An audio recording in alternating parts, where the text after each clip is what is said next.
notable concern in later investigations. Ginoong Pangulo, yung tatlo pong nabanggit kong undersecretaries, napapangalanan ko rin ngayon. Ito po hanggang ngayon ay nanunungkulan pa rin bilang undersecretary ng DPWH. Unang-una, Undersecretary for Regional Operations si Luzon, Ginoong Eugenio Pipo Jr. Siya po ang nangasiwa ng construction ng tulay nang sinimula ng pagpapagawa nito noong 2014 bilang NOI Assistant Secretary for Operations. It was under his watch that the early stages of construction proceeded even when structural issues began to surface. And in June 2018, the DPWH engineers identified critical defects after the concrete slab was poured at span 8. Masyado na technical to. Among the most alarming were sheared bolts and shifting columns, clear indicators of serious design and construction flaws. Yet, despite these warnings, construction continued with no decisive intervention from Pipo's office.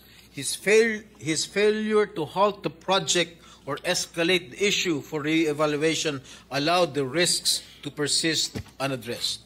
Pangalawang Undersecretary for Regional Operations in Visayas and Mindanao, Ginoong Ador G. Canlas. Siya po ay Assistant Secretary for Regional Operations in the Cordillera, Regions 1, 2, 9 at 13 noong taong 2022. Retrofitting began in 2023 with 285 million allocated for structural strengthening. The engineering designs were completed and submitted, and multiple iterations of the as-staked plans were prepared by DPWH Region 2. And during this phase, Undersecretary for Technical Services Ador Canlas became directly involved. He approved key engineering plans on December 19, 2023, and later a revised retrofitting plan on May 22, 2024. These approvals were crucial in authorizing the construction activities intended to stabilize the bridge. And lastly, Mr. President, Undersecretary for Planning Service and Public-Private Partnership Service, Maria Catalina Cabral. Ang kanyang opisina ang nag-aproba para pondohan ang isinagawang kontrobersyal na retrofitting ng tulay na dapat ang kontraktor ang gumastos dahil nasa ilalim ng warranty period. Dahil dito, gumastos pa ang ating gobyerno ng karagdagan na 400 million pesos. Ang halagang ito ay 50% ng original contract price ng tulay, Ginoong Pangulo. Yun lang po, Ginoong Pangulo. Mr. President, tatlong undersecretaries, ibig ba sabihin ito, may basbas ito sa kanilang secretary, Mr. President? Well, that sa aking palagay, command responsibility po yan. Hindi naman po kikilos itong mga undersecretary kung wala hong basbas ang namumuno. Sinabi po nyo rito, Mr. President, Your Honor, na ang mga taong binanggit ninyo ay nabigyan pa ng karagdagang trabaho. Ano pong mga karagdagang trabaho ang naibigay pa, Mr. President, Your Honor?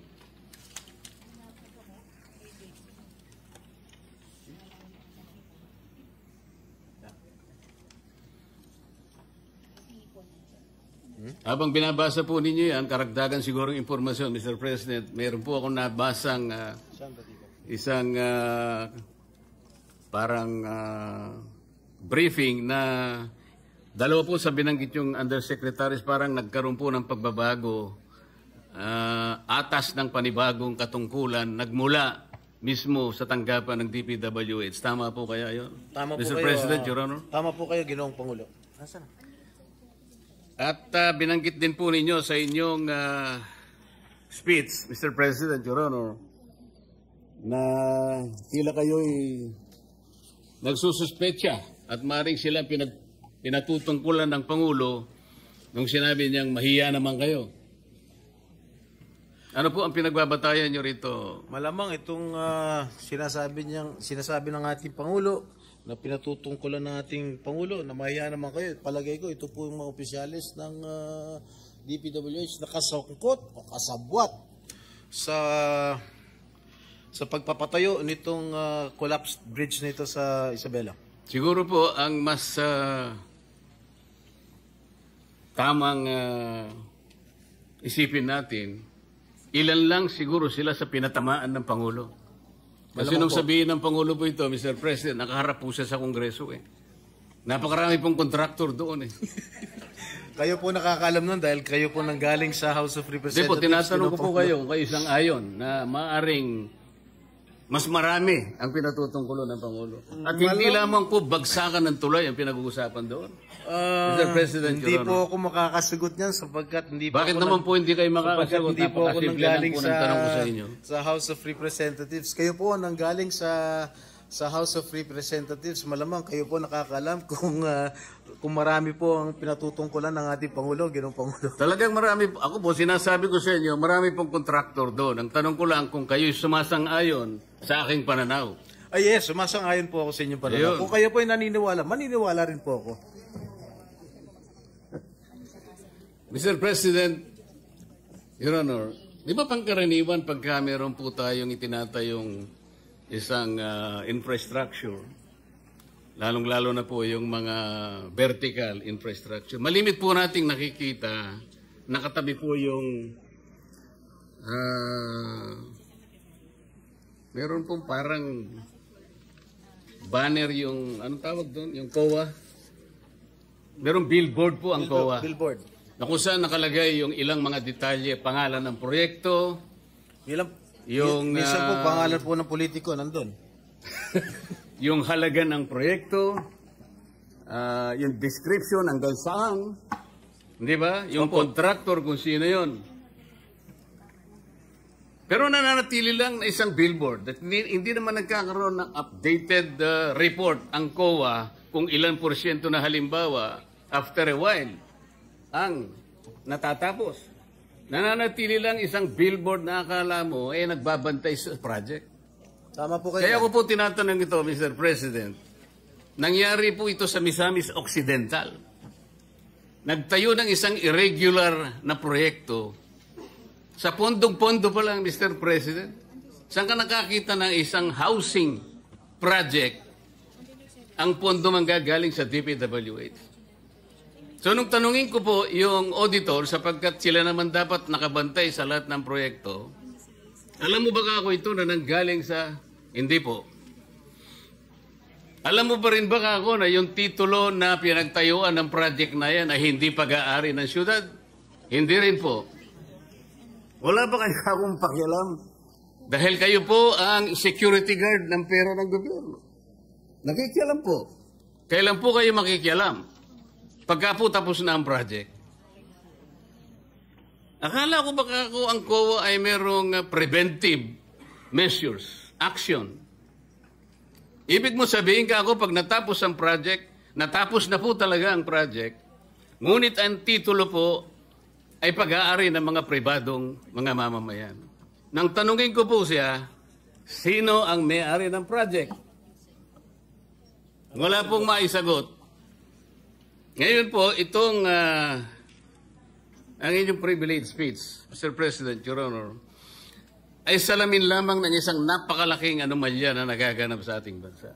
At salamat po sapagkat kahit na ito po ay isa lamang sa mga bagay na maaaring makapagbigay po ng alalahanin sa ating mga mamayan sapagkat ito ay pera ng bayan, lalong-lalo na po yung binabanggit ninyong mga opisyal ng pamahalaan na parang kasangkot pa sa mga pangyayaring ito na maaaring ang pwesto po nila ay nagpalipat-lipat sa ilang mga lugar sapagkat ito pong mga listahan ng mga bumagsak na tulay. Kung makikita po nyo yung tatlo sa binanggit nyo sa Luzon po eh. Sa Makapid po, ulit-ulit po ito. Parang napakasama pong pagsasalamin. Kagaya po ng ginawa ninyo, sabi nyo, ito pa naman ay isang symbol of strength and connectivity. Parang nasira po yung simbolo na yun, Mr. President, Your Honor. Ano po ang iniisip po ninyong gawin, Mr. President, Your Honor? Sana po ay maimbestigahan po itong sa lalong madaling panahon. Inimbestigahan na po ng ating Hindi, kasama. dito po sa inyong committee, sa Blue Ribbon Committee, sapagkat ang involved dito ay mga opisyales ng ating gobyerno. Lalong-lalo po sa, of course, sa DPWH. At masagot ko lang po yung inyong katanungan kanina dun sa mga undersecretaries na nabigyan pa ng karagdagang trabaho. Kung kumari lang po, Ginoong Pangulo. Base sa mga department orders namin nakuha, na-promote pa ho si Engineer Loretta Maluan from Regional Director in Regional Office 2 to Assistant Secretary for Regional Operations in Luzon. Si Nery Bueno po ay dating Regional Director din sa Region 2 at na-promote bilang Assistant Secretary for Regional Operations in Visayas and Mindanao. At si Eugenio Pipo ay dating ASIC lamang bago naging Undersecretary. Ganon din po si Yusek Ador Canlas. Salamat po sa impormasyon, Mr. President, Your Honor. Meron po kayong binanggit na retrofitting. Ang ibig po nyo sabihin, Mr. President, Your Honor, ito pong tulay ng Kabagan na ito ay maliban po sa ito'y ginastusan ng pamahalaan, yung retrofitting, ginastusan pa rin po ng ating pamahalaan. Opo, ginastusan pa rin po ng ating pamahalaan. Pagkatapos po ng dalawang gastusan, ito po ay bumagsak. 3 gastusan, hindi lang 2. Tatlo nga po. Ang retrofitting po, ang ibig sabihin po ng retrofitting, para sa pagkakalam ko, hindi po ako inhinyero, no? Sa pagkakalam ko, is to strengthen the structure, Ginoong Pangulo. Pero, gastusan na ng gobyerno ang retrofitting, bumagsak pa rin after so many weeks. Kaya, nakakagulat at gumastos pa ho ng 400 million ang ating gobyerno for the retrofitting cost, Ginoong Pangulo. Babagsak po talaga yung retrofitting. Dapat po, sa aking palagay, dapat po ang contractor po ang dapat mag-shoulder ng expenses ng retrofitting, hindi po ang gobyerno. So 3 beses pong gumasta ang pamahalaan, Mr. President. Opo. At bumagsak. At bumagsak pa rin. So 3 beses pong nasampal ang Pilipino. Tama po kayo. Salamat po, Mr. President. Maraming salamat po. Majority Leader. Thank you, Mr. President. Before we give the floor to distinguished lady from Ilocos Norte, I just wanted to manifest, Mr. President, that in the time I attended the hearing conducted here in the Senate last Congress, napakalinaw po, Mr. President, 1.19 billion na ginastos sa Kabagan Santa Maria Bridge, nag-collapse less than a month after its opening. But even before its completion, Mr. President, 390 million was spent on retrofitting. Ang retrofitting dapat gagawin mo pag nagagamit na nagamit na yung proyekto. Hindi pa nagagamit, ni-retrofit na. At yung retrofitting expenses ay gobyerno ang gumastos. At pinakamahalaga, Mr. President, last but not the least na gusto kong sabihin at i-manifest lang. Mr. President, based on records, mali po yung sinasabi ng mga taga-DPWH na overloading ang main cost ng collapse. Kasi dun sa records, technical reports, and yung timeline of events na sinabmit po dito sa Senado during the hearing, napakalinaw pa po sa sikat ng araw na hindi po ito isang aksidente dahil ito po ay preventable disaster born of negligence, oversight failures, and a lack of will to act when it mattered. Just put that on record. Mr. President, I now move that we recognize Senator Amy Marcos to interpolate our Senate President Pro Tem. So move, Mr. President. Senator Amy Marcos recognized. Thank you very much, Mr. President, Majority Leader. If Senator Jinggoy Estrada will allow, there are a few questions from the Ilocano Bloc and the Solid North, to which this bridge should belong. My privilege, Mr. Yes, President. I cannot overemphasize how important this bridge would have been and the decades during which the people of the Solid North awaited its completion.